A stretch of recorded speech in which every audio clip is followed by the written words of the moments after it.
Hello viewers, আসসালামু আলাইকুম। Welcome to my channel doctor এলো হেলথ কেয়ার টিপস। আজকে আমি কথা বলবো আপনার অ্যালার্জি নিয়ে। এখন বর্তমানে অ্যালার্জিতে প্রচুর পরিমাণে পেশেন্ট আছে, অ্যালার্জিতে আক্রান্ত। অ্যালার্জি শরীরে র্যাশ উঠে যায়, কোনো ফুড খাইলে ফুডের উপরে একটা রিয়াকশন হয়, ফুডে একটা রিয়াকশন হয়। যেমন শাক খাইলে, কচুর শাক খাইলে, লাল শাক খাইলে, তারপরে আপনার পালং শাক খাইলে, চিংড়ি মাছ খাইলে, গরুর মাংস খাইলে একটা রিয়াকশন হয়, গা চুলকায়, গা ফুলে যায়, দগা দগা হয়ে যায়, সাংঘাতিক ধরনের চুলকায়। তো এটা মূলত অ্যালার্জির কারণে।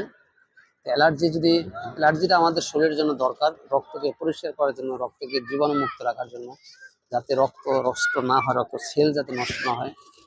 আর একটা রক্তের সেল 120 দিন বাঁচে। এই সেলগুলোকে প্রোটেক্ট করার জন্য অ্যালার্জি কাজ করে। তো অ্যালার্জি যখন আধিক্য হয়ে যায় শরীরের মধ্যে, তখন আমাদের বিপত্তি, আমাদের সমস্যা। যে কোনো কিছু খাইলে অথবা ডাস্টে গেলে আমাদের সমস্যা হয়। তো এই সমস্যা থেকে একটা উপায় আছে, মুক্তি পাবেন। শুধু একটা সিম্পল টিপস আজকে আমি আপনাদেরকে দিব। এটা যদি আপনারা 15 দিন খেতে পারেন, যত পুরানোই আপনার অ্যালার্জি থাকুক না, অ্যালার্জির কারণে যে কোনো সমস্যা হয়ে থাকুক না করে স্কিনের, তাহলে এটা থেকে আপনারা সেরে উঠতে পারবেন। এই টিপসটা হলো একটা, এটা আমরা রসই করে ইউজ করি বা রান্নার কাজে ইউজ করি, সেটা হলো দারুচিনি বা সিনামন।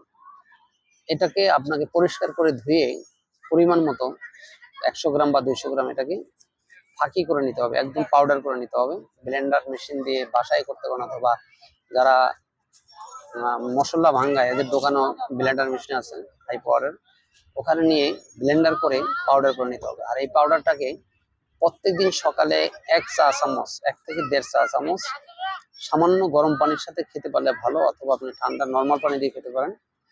এটা 1 গ্লাস পানির সাথে 1 চা চামচ বা 1.5 চা চামচ যদি মিশিয়ে খান, সলিউশন বানিয়ে খান প্রত্যেকদিন খালি পেটে, তাহলে ইনশাল্লাহ এটা যদি 15 দিন বা 10 দিন খেতে পারেন, তাহলে আপনার যত অ্যালার্জিক প্রবলেম, অ্যালার্জিক রিয়েকশন আছে, এটা থেকে চিরদিনের জন্য মুক্তি পেতে পারেন। আশা রাখি টিপসটা ভালো লাগবে এবং উপকারে আসবে। উপকারে আসলে এটা সবাইকে জানিয়ে দিন, যাতে উপকৃত হয়। আজ এই পর্যন্ত। Health tips. আল্লাহ হাফেজ।